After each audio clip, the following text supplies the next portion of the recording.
Pernahkah membayangkan? Jauh sebelum kata Majapahit digemakan, sebelum candi-candi menjulang, bahkan sebelum kitab suci agama-agama besar menjejakkan diri di tanah Jawa, ada sebuah ajaran, sebuah keyakinan kuno. Tidak tertulis di prasasti megah, tidak dipuja dalam kitab asing, tetapi hidup di dalam napas orang Jawa. Namanya Kapitayan. Tapi, tunggu dulu. Mengapa nama ini nyaris tak terdengar di buku sekolah? Mengapa jejaknya seperti sengaja dihapus? Dan, apa yang membuat para penguasa masa lalu merasa terancam oleh ajaran ini? Mari kita tarik waktu, ribuan tahun silam. Masyarakat Jawa Purba hidup sederhana, bertani, berburu, berladang. Namun, di balik kesederhanaan itu, mereka memiliki pandangan hidup yang luar biasa rumit. Mereka percaya pada satu kekuatan tertinggi, yang disebut Sang Hyang Taya, sebuah konsep ketuhanan yang tak bisa dilihat, tak bisa dipikirkan, tak bisa dibayangkan. Bukan berhala, bukan patung, bukan wujud fisik. Sebuah pemahaman tentang Tuhan yang transenden, bahkan melampaui konsep agama besar yang datang setelahnya. Disinilah letak keistimewaannya. Ketika peradaban dunia masih berkutat dengan dewa-dewi berbentuk manusia, Jawa sudah mengenal Tuhan yang tak terkatakan. Tapi Kapitayan bukan sekadar tentang keyakinan.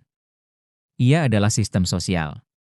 Ia menentukan siapa yang dianggap pemimpin, siapa yang dihormati, siapa yang berhak memimpin sebuah desa, bahkan sebuah kerajaan.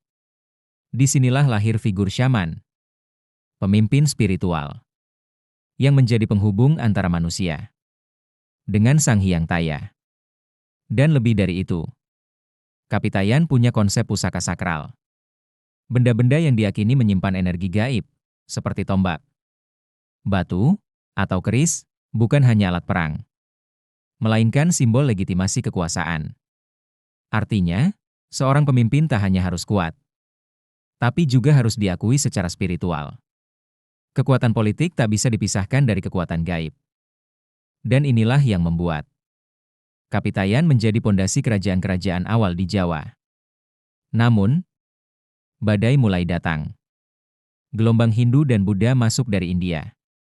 Bersamaan dengan perdagangan, para Brahmana dan biksu membawa kitab, membawa candi, membawa konsep dewa-dewi. Lalu muncul pertanyaan besar, bagaimana nasib Kapitayan? Ia tidak hilang begitu saja. Sebaliknya, ia berasimilasi. Candi-candi dibangun, tapi di balik arsitekturnya masih terselip simbol Kapitayan. Dewa-dewi dipuja. Tetapi masyarakat tetap menyebut Sang Hyang Taya sebagai sumber tertinggi.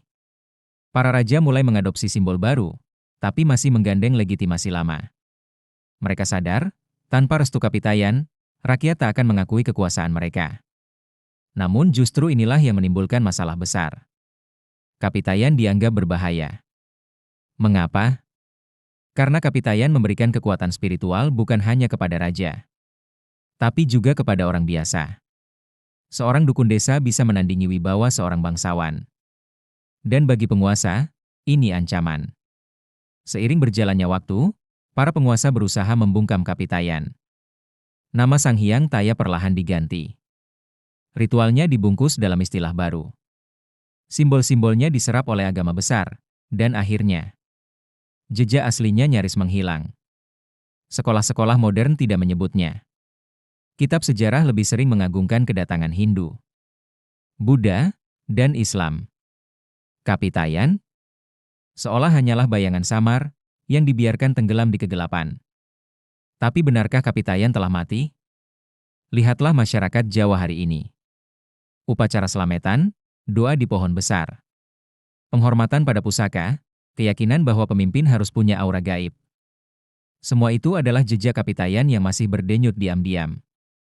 Kita menyebutnya tradisi, adat, atau bahkan tahayul, padahal itu adalah warisan ajaran kuno yang bertahan ribuan tahun.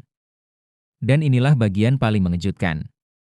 Para peneliti menemukan, konsep ketuhanan Kapitayan, Tuhan yang tak berbentuk, tak terlukiskan, sangat mirip dengan konsep Tuhan dalam agama-agama modern.